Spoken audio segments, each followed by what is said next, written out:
헤어질 결심 그럼 다들 어떻게 봤는지 말할 수 있을까요? 마침내. 원래 망했는데 마침내 끝을 봤다. 이 영화는 정말 영화가 아니다. 그럼 뭐죠? 이건 그냥 뮤직비디오다. 사람들이 이디북스에서 볼 것 같은 재미라 그래서 뭔가 열린 마음으로 보려고 노력했죠. 예쁘게 찍는다고 본질이 바뀌는 게 아니잖아요. 줄거리 읽어볼게요. 부산 서부경찰서 강력팀 경감 장혜준, 박해일 배우는 살인사건 및 수사에 아직도 열정을 지닌 인물로 아내 정한, 이정현 배우와도 행복하며 뜨거운 일상을 보내고 있습니다. 구소산 사망 현장으로 출동한 혜준과 후배 형사 오수환, 고경표 배우는 직접 로프를 타고 정상으로 올라가 사망자의 짐을 수색합니다. 사망한 자는 1960년생 남성인 기도수였습니다. 혜준은 기도수의 아내 송설애, 탕웨이 배우를 만납니다. 기도수보다 한참 어린 설애는 중국인이었고 노인 돌봄 간병인이었습니다. 기도수의 손톱에서 타인의 DNA가 검출되었고 이후 혜주는 설애를 의심하며 다시 한번 경찰서로 오라는 연락을 합니다. 조사가 진행될수록 혜주는 설애와 자신이 비슷하다는 것을 느낍니다. 남편이 죽은 월요일에도 간병을 왔다는 할머니의 증언과 출퇴근 CCTV로 알리바이가 확인된 설애는 용의선상에서 벗어납니다. 혜주는 설애의 집에서 잠복하면서 설애의 일상을 몰래 보게 되고 호감이 점점 커져갑니다. 설애도 혜준의 점잖은 태도와 취조 중 식사 시간에 자신에게 비싼 초밥을 사주고 다른 사건을 능력 있게 해결하는 모습을 보고 호감을 갖습니다. 이 초밥을 시키는 거 이게 정말 개짜증났어. 맞아. 항상 한국 영화는 부패된 정치인, 뇌물 아니, 정재계 인사가 나올 때는 항상 어, 중식당이나 일식당을 가지. 꼭 일식을 먹어요. 끝에 나오지만 나중에 상황이 변했을 때는 명량학도그 하나를 내와요. 제가 느꼈을 때는 감독 자체가 일본은 고급, 한국은 좀 저급 이런 일을 적극 처형하는 게 아닌가. 그쵸, 이런 거는 지양을 해야 되죠. 그리고 사실 경찰서 디자인도 일본식. 그 90년대 일본서 경찰서의 디자인에다가 바바리 외관이요? 코트. 아니야, 안에 내부. 실내가. 그건 일본식이 아니라 미국식 아닌가요? 그러니까 혼재돼 있긴 한데 아마 레퍼런스는 일본식이 맞는 것 같다. 그 바바리 코트, 짧은 바바리 코트 입는 것도. 한국 감성이 아니고 한국이 아닌 것 같았어요. 미술만 봤을 때는. 우리나라 형사처럼 입고 다니진 않단 말이에요. 정말 명탐정 코난에서 본 형사처럼 입고 다니기도 하고. 근데 그렇게 충분히 생각할 수 있을 것 같아. 한국을 대표하는 감독 중에 한 명인데 한국이 뭐 동북아시아에서 이제 문화 예술을 선도하는 나라가 되었으면 그에 걸맞는 뭐 미술을 좀 삽입할 필요도 있는데 그쵸, 뭐 요즘에 배달도 잘 돼 있고 한식도 다 잘 배달해 주는데 뭐 고급은 무조건 일본으로 맞아. 가요. 그리고 고급. 아가씨에서는 이야기가 재미가 없는데 일본인 이유도 모르겠어. 굳이 일본 배경으로 가서 한국 배우들을 일본인처럼 연기를 했단 말이죠. 그 분위기만 차용하고 싶은 거죠. 식민지화에 대한 미화를 하는 미화를 하는 게 아닌가. 분위기를 좋아하는 것 자체부터가 친일이라고 생각을 해요. 아가씨 말이야. 때도 분명히 일제강점기란 말이에요. 근데 그거를 그냥 배경적으로만 차용을 하고 미술적으로만 사용을 해서 이건 좀 이상하지 않나 라고 생각을 했었는데 이번 영화에도 너무 그 외색적인 요소가 드러났고 아가씨도 너무 재미가 없고 의미가 없고 이야기도 없는데 미장센이 아름답다는 이유. 미장센이 말한다는 말도 말이 안 돼. 그치? 의미가 없는데 어떻게 미장센이 완성이 되겠어요? 근데 거기에만 집착을 하시니까 그러니까 요새. 집착을 하고 맞아. 그리고 더 웃긴 건 박찬욱 감독이 인터뷰를 했던 말을 처용하면은 자기가 만든 영화 중에 가장 젊은 영화가 올드보이고 나는 올드보이를 잘 만들었기 때문에 그 이후의 차기작들을 만들 수 있는 거다. 나는 올드보이의 감독이 맞다. 저는 그 말을 정말 동의하거든요. 올드보이 이후에 정말 그렇다 할 영화가 없다고 생각해요. 맞아. 2000년대 초반에 머물러 있다고 느껴진 게 이 영화를 봤을 때도 2022년이 배경이라고 스마트폰이 나오지만 그냥 올드보이의 그 미장센이 그대로 답습되어 있다는 걸 너무 느낄 수가 왜냐면 있었어. 미장센. 미술도 그렇고 촬영 기법도 그렇고 편집 연출 다 그냥 너무 잡기술 아닌가요? 아 근데 진짜 꽉꽉 채워넣었던데? 데미 몽타주로 연결하는 것도 그렇고 유진이 말했던 그 갑자기 과거로 돌아갈 때 뒤에서 탕웨이가 걸어 나오고 이렇게 연극적인 연출. 그걸 다 올드보이에서 한 거거든요. 옛날에 했던 기술이기 때문에 관객들한테 뭔가 대단하다, 잘 더 발전돼서 그러니까 이런 느낌이 하나도 없어요. 또 올드보이를 또 답습했구나. 투지폰이 나와도 어색하지 않을 맞아. 정도의 적 미술이 감각이. 전반적으로 그냥 비현실적이라고 해야 몰입이 잘 안 됐어. 맞아. 그 인터뷰에서 예쁘지 않으면 맞아. 찍지 않겠다고 했는데 외색이 짙은 게 예쁘다는 것처럼 들렸어요. 저는 마치 맨날 의미부여하면서 중요하게 생각하는 감독이라고 자기는 스스로 말하면서 미술 감독도 엄청 유명한 사람이잖아요. 그래서 약간 되게 뮤직비디오 같다는 말이 음. 맞는 말인 게 미술적인 측면에서 뮤직비디오 찍을 때 레퍼런스 이미지 핀터레스트에서 쫙 찾아가지고 그 중에 예쁜 거 컨셉에 맞는 거 쓱쓱쓱쓱 골라서 좋은 것만 해가지고 섞는 거야. 그치, 섞어서 세트장을 만드는 의미가 거야. 거의 합성하는 것처럼. 왜냐면 그 한 프레임 한 프레임 안에 예쁘기만 하면 되고 그래서 뮤직비디오가 뮤직이 먼저 붙는 게 뮤직에 종속되는 비디오다. 헤어질 결심이 왜 헤어질 결심인지 난 전혀 이해를 못했고 너가 한 번만 봐서 이해를 못하는 거다라고 하는데 한 번만 봐서 재미가 없으면 두 번 볼 이유가 없는 거야. 진짜 경찰서라고 생각할 수 없는 구조의 미술에 좋게 봐줘봤자 뭐 스타트업의 맞아. 공유 오피스 같은 느낌? 전혀 몰입을 할 수가 없었고 그래서 난 야외 배경 나올 때만 그나마 좀 재밌게 봤어. 실내에 들어가면 무조건 다 미술로 점철돼 있고 야외에 그나마 이제 한국적인 막 산, 바다 그리고 건물 있는 그 막 추격신 이런 이 영화를 좋게 본 사람들은 상징과 은유가 매력 있다는 식으로 말하는데 그것만으로 영화를 보는 건 그 캐릭터나 스토리가 이해되고 공감되고 영상적으로 좀 설득력이 있어야 하지 않나 뭐 그러니까 공감을 하는 게 상징과 은유는 사실 이 장황한 걸 비유로 선택을 했을 때 정확히 이해가 되고 설명이 맞는 것 같다. 이래야 상징과 은유가 되는 건데 사실 이 상징 안에는 무슨 뜻이 있고 무슨 뜻이 있고 무슨 뜻이 있고 무슨 뜻이 있고 이래서 내 이 영화가 좋다라고 가는 거는 완전 알맹이는 없고 껍데기만 있는 거지. 알맹이가 있어야 될 곳에 다른 곳에 있습니다 라고 하면 제가 찾아갈 이유가 없는 거예요. 그러던 중 후배 형사 수환이 설의 외조부가 독립군이었다는 서류를 번역해오고 설혜가 중국에서 엄마를 살해한 혐의로 수배된 수배자라는 사실을 알아내 혜준에게 전달합니다. 그러나 혜준은 CCTV 영상으로 알리바이가 이미 증명되었다며 수환의 이의 제기를 묵살합니다. 혜준은 기도수의 유서 발견으로 설혜가 용의선상에서 멀어지자 비오는 날 산속의 절에 가서 데이트를 합니다. 자신이 간호사로 일하면서 시한부인 어머니가 죽기를 원하자 펜타닐 알약을 먹여 죽였고 어머니가 말한 대로 만주 독립군이었던 외조부가 찾고 있었다는 호미산을 찾기 위해 한국으로 왔다고 말합니다. 다른 요일 할머니가 아프셔서 응급실에 있다는 설혜 대신 혜주는 설혜의 월요일 간병을 가게 됩니다. 월요일 할머니 대신 노래를 틀어주기 위해 핸드폰을 받아 사용 기록을 정리하던 중 월요일 할머니가 설혜와 같은 기종의 폰을 쓴다는 사실과 할머니 핸드폰에 설치되어 있던 계단 오르기 앱에 기도수의 사망일에만 138층이 기록된 것을 보게 됩니다. 그동안 거장 소리를 듣던 감독이었는데 이거 너무 쉬운 트릭이었다. 우연에 의해서 찾아낸다는 것 자체가 어떤 하수들이 쓰는 트릭이잖아요 그치. 사실. 근데 그 138층을 올랐다는 그냥 우연히 그러니까 저는 할머니 이렇게 핸드폰을 생각해요. 봤다가 원래 하수였다. 아 근데 올드보이 같은 영화 때문에 올려치기가 됐다. 근데 그 과거의 영광 때문에 계속 영화를 찍을 수 있었다. 근데 나는 진짜 서사 위주로 깊게 보는 타입이라고 생각했는데 이 영화가 전반적으로 서사는 그냥 너무 가볍고 간단한데 보이는 화면으로 사람을 현혹을 많이 했구나라는 생각이 그냥 들었어.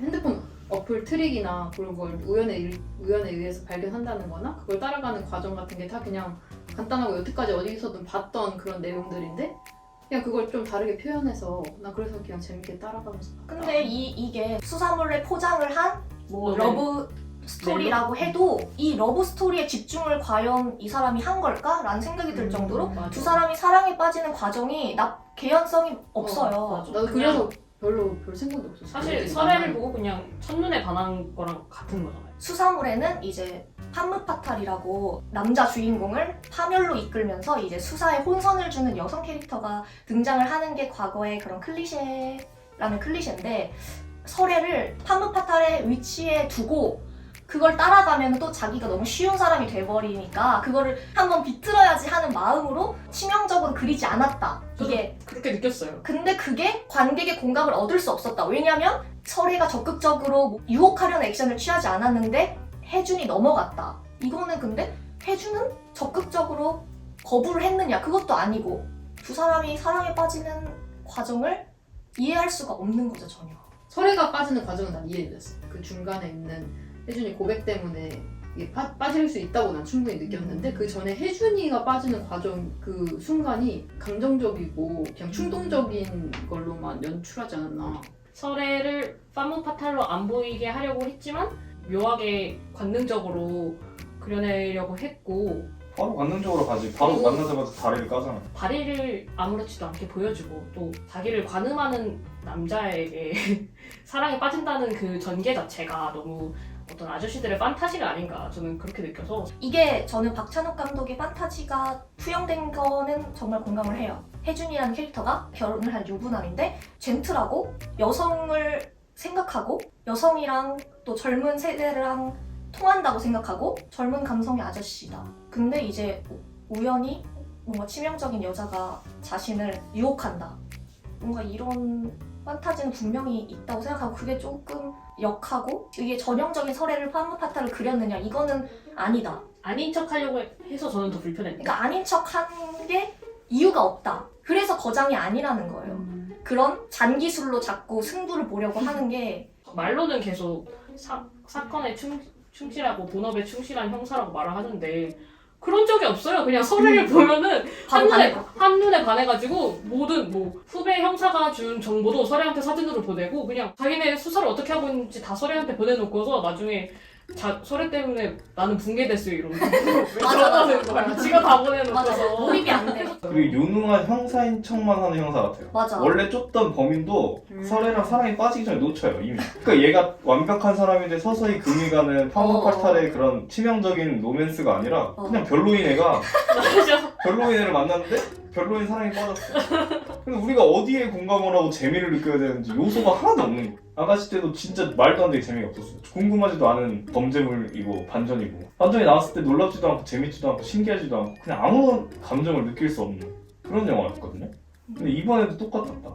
CD를 이용한 그런 트릭 빼고는 진짜 새로울 게 하나도 없네. 감독이 그냥 과거의 영광 때문에 관객들이 봐주는 건데 자기 지금 눈물 안에 빠져서 자의식 과잉. 자의식 과잉이 너무 빠져가지고 그게 딱 맞지. 주변 사람들도 감염이 되는 거야. 맞아. 같이 가면 진짠가? 이게 진짠가? 하고 진짜. 관객들까지 현혹시키는데 재미가 없다. 맞아. 궁금하지 않은 이야기라는 거 정말 공감하네요. 맞아. 이 아저씨의 사랑 이야기 궁금하지 않아.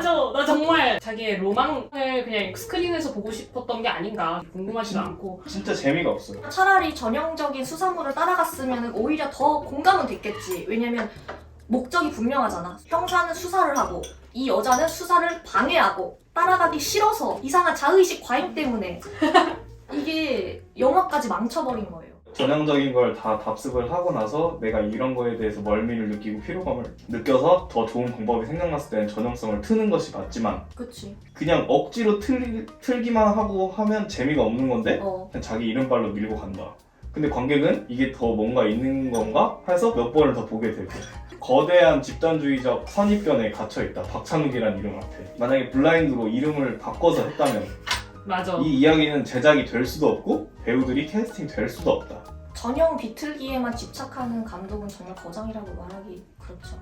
원래부터 하수였다. 그냥 기도수가 죽은 산에 올라가 본 결과 계단 오르기 층수가 똑같이 138층이 찍힌 것을 본 혜준은 절망에 빠집니다. 이미 수사는 자신이 종결시킨 뒤였고 설애가 혜준에게 접근해 폰의 녹음 자료들과 그 이외의 수사 자료들을 대거 없앤 뒤였습니다. 결국 자신의 내면이 붕괴되었음을 고백하며 설애를 놓아주고 유일한 증거물인 폰을 바다에 던지라는 말과 함께 설애를 떠나게 됩니다. 13개월 후 혜준은 아내의 직장이 있는 경상북도 이포군으로 근무지를 옮깁니다. 저는 이 13개월 후 이때부터 진짜 눈을 감고 싶었어요. 저도 극장을 정말 나가고 싶긴 그 했어요. 전까지만 해도 어쩔 수 없이 이어져 오던 그 극이라는 거에 그런 희미한 긴장감이 희미한 내러티브? 탁 끊겨요. 맞아. 13개월 후가 나오자마자 이게 무슨 한 3시간이 지난 것 같은 느낌이 들어요. 영화를 보는데. 근데 진짜 그 앞에까지는 약간 컨셉추얼한 느낌을 그래도 계속 음. 가져갔거든? 맞아. 앵글이라던가 편집이라던가 이걸 계속 가져갔는데 거기서부터 힘이 빠진 건지 아니면 의도한 건지 다 놔버렸다고. 없어. 아무것도 없었어. 볼만한 게. 그 13개월 후로 바뀌면서 미술이 그게 싹 빠졌잖아. 그게 현대적인 약간 펜션하우스 이런 걸로 다 채워졌잖아. 박찬욱이 예쁜 게 아니면 찍고 싶지 않은 이유가 이렇게까지 못 찍을 수준인가? 근데 그 감동이 고집이 많아요. 있으면 계속 해야 되는데 왜 나버렸을까? 그니까. 저는 그것도 안 예쁘다고 생각 못하는 것 같아요. 그때부터 너무 당황스러웠는데 김신영 배우는 유일하게 정말 빛 같은. 괜찮았지? 정말 연기를 너무 잘하더라고요. 연기력과 별개로 그 김신영 배우의 출연을 엄청 극비에 붙였대요. 도대체 왜 극비에 붙였던 거지? 정말 자의식 과잉 그 자체다. 코미디언 출신이 스크린에 선다는 그 주목거리 빼고는 아무것도 뭐 시사하는 바가 없는데 그걸 비밀에 붙였다는 게 정말 로망이 났나. 왜냐면 사실 그런 태도부터가 뭐 배우랑 코미디언이 다르다고 선을 긋는 거나 다름없는 행동이죠. 왜냐면 희극인이라고 하면은 해피엔딩을 연기하는 사람일 뿐이지 똑같은 연기자라고 생각을 하는데 그런 감독의 태도가 오히려 영화인의 특권의식 같은 게 느껴져서 더 이상하더라고요. 그러니까 무슨 왕인 줄 알아. 맞아!